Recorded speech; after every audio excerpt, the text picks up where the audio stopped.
নমস্কার বন্ধুরা, দেখুন অনেক বন্ধুই বা অনেক কাস্টমার এসে এরকমভাবে কমপ্লেন জানায় যে দাদা পুজোর থালা নিয়ে গেছি, পুজোর থালা এরকম লাল হয়ে যাচ্ছে। তো পুজোর থালাগুলো আপনারা যদি বা ডিটারজেন্ট পাউডার দিয়ে বা কোনো ডিশ ওয়াশ দিয়ে পরিষ্কার করেন তাহলে কিন্তু চকচকে কোনোদিনই করবে না। এইগুলোর জন্য আপনাকে একটু তেঁতুল কিংবা লেবু, তার চেয়ে সবচেয়ে ভালো উপায় হচ্ছে এই পাউডার যদি ব্যবহার করেন, পীতাম্বরী পাউডার। দেখুন এই থালাটার কি অবস্থা হয়েছে। আমি এরকম যদি থালার অবস্থা হয় বা পিতলের যে কোনো জিনিস যেটা আপনারা প্রতিদিন ব্যবহার করেন, সেটা আমি যে পদ্ধতিটা আজকে দেখাচ্ছি, এই যে পীতাম্বরী পাউডার দিলাম, দেওয়ার পরে যে জিনিসটা পরিষ্কার করবেন তার গায়ে এভাবে লাগিয়ে দিবেন, লাগিয়ে 5-7 মিনিট রেখে দিবেন। এই পাউডারগুলো দশকর্মার দোকানে বা বাসনের দোকানে পেয়ে যাবেন, অনলাইনেও পাওয়া যায়। এই পাউডার এইভাবে ভিজিয়ে নিয়ে পাউডার লাগিয়ে 5 মিনিট রেখে দিবেন। 5 মিনিট 7 মিনিট রেখে নেওয়ার পর একটা এরকম টাইপের পিপি নেবেন।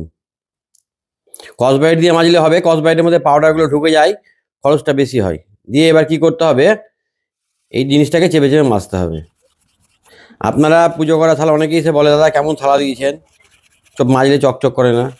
কাঁসা, পিতল বা তামা যে জিনিস আপনি পরিষ্কার করুন না কেন, প্রতিদিন যদি ব্যবহার করেন তাহলে এইভাবে পীতাম্বরী পাউডার দিয়ে একটু মেজে নেবেন, তাহলে আর কিচ্ছু লাগবে না। বা মেজে নেন প্রতিদিন, যেগুলো আপনারা প্রতিদিন ব্যবহার করেন সেইগুলো, তাহলে কিন্তু কোনোদিনই রং খারাপ হবে না। অনেক দাগ ছিল বলে আমাকে দুবার পাউডার ব্যবহার করতে হলো। যদি আপনারা প্রতিদিন এগুলো সামান্য একটু পাউডার দিয়ে শক্ত পিপি দিয়ে এভাবে মেজে নেন তাহলে কিন্তু প্রতিদিনই চকচকে থাকবে। তবে এইগুলো পিতলের জিনিস বা কাঁসার জিনিস বা তামার জিনিস যাই পরিষ্কার করেন পীতাম্বরী পাউডার দিয়ে, পাউডার লাগিয়ে কিছুক্ষণ রেখে দেওয়ার পরে মেজে নেবেন। মেজে নেওয়ার পর ভালো করে ধুবেন, ধোয়ার কাজটা একটু ভালো করে করবেন।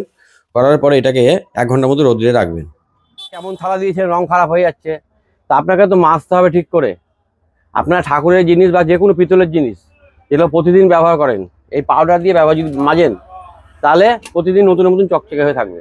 এই ধরনের ভিডিও আমার ইউটিউব চ্যানেলে অনেক দেওয়া আছে, অনেক পদ্ধতি দেখানো আছে, দীর্ঘদিনের পুরাতন কীভাবে পরিষ্কার করবেন সমস্ত ভিডিওগুলো আমার ইউটিউব চ্যানেলে পেয়ে যাবেন। প্রকাশ চন্দ্র দাস সার্চ করলেই পেয়ে যাবেন। যারা ফেসবুকে আছেন তাদের জন্য বললাম। যাই হোক, সকলে ভালো থাকবেন, সুস্থ থাকবেন, নমস্কার।